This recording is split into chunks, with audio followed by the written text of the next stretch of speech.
কিন্তু গণভোট আগে হবে না ইলেকশনের দিন হবে, এইটাতে হচ্ছে বিএনপি জামাত আবার একটা দ্বন্দ্বে চলে গিয়েছে, এবং যেই দ্বন্দ্বটা অযথা অপ্রয়োজনীয় বলে আমরা মনে করছি। ফলে আমার সার্বিক পরিস্থিতি দেখে আমাদের কাছে মনে হচ্ছে যে বিএনপি তো পুরো ঐক্যমত্য কমিশনের শুরু থেকেই মৌলিক যেই বিষয়গুলো ছিল সেখানে নোট অফ ডিসেন্ট দিয়েছে, বিরোধিতা করার চেষ্টা করেছে। ফলে সংস্কারের পক্ষে তারা কতটুকু আছে এ বিষয়ে জনগণের ভিতরে প্রশ্ন আছে, আমাদের কাছেও প্রশ্ন আছে।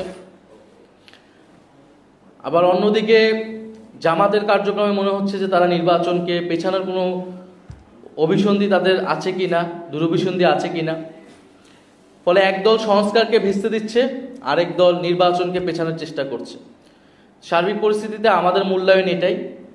তবে আমরা এই দুইটার কোনোটাই চাই না।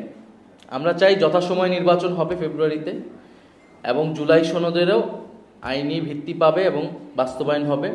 সেই জায়গায় এই দুইটি দলসহ যারা সকল রাজনৈতিক দলের প্রতি আমাদের আহ্বান থাকবে, তারা যাতে এক জায়গায় আসে, ঐক্যবদ্ধভাবে আমরা এই পরিস্থিতির উত্তরণ ঘটাতে চাই।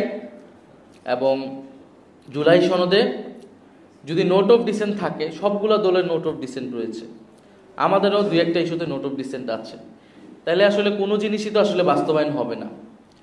নোট অফ ডিসেন্ট তার একটা সিদ্ধান্ত গ্রহণের পরে তার বিরোধিতা ছিল, সেই ঐতিহাসিক ডকুমেন্টেশনের জায়গা থেকে সেটা রাখা হয়েছে, কিন্তু এটা আসলে গণভোটে এটার কোনো ইফেক্টিভনেস থাকবে না। যদি নোট অফ ডিসেন্টই থাকে বা যার যার ইস্তিহারে থাকে, সেই এটা এসে বাস্তবায়ন করবে তার মতো, তাহলে গণভোটেরও প্রয়োজন হয় না, পুরো ঐক্যমত প্রক্রিয়ার যে এতদিন সেটারও কোনো প্রয়োজন হয় না। ফলে আমরা যে মৌলিক সংস্কারের যেই জায়গাগুলোতে ঐক্যমত হয়েছে, ঐক্যমত কমিশন প্রস্তাবনা দিয়েছে, উচ্চকক্ষ পিয়ারের বিষয়, তত্ত্বাবধায়ক সরকারের বিষয়, সাংবিধানিক প্রতিষ্ঠানগুলোতে নিয়োগের বিষয়, বিচারপতি নিয়োগের বিষয়, এই সার্বিক বিষয়গুলোতে আমরা মনে করি যে গণভোটে যাওয়া উচিত।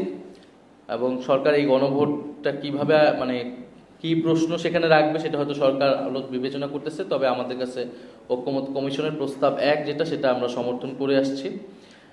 আর দ্বিতীয়ত, গণভোট ইলেকশনের দিন হতে পারে, ইলেকশনের আগেও হতে পারে, তবে এটা কোনো মেজর ইস্যু বলে আমরা মনে করি না।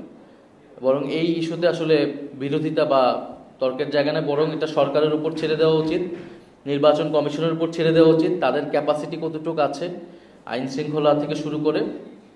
তবে যদি আগে করা সম্ভব হয়, এটা আগে হলে ভালো।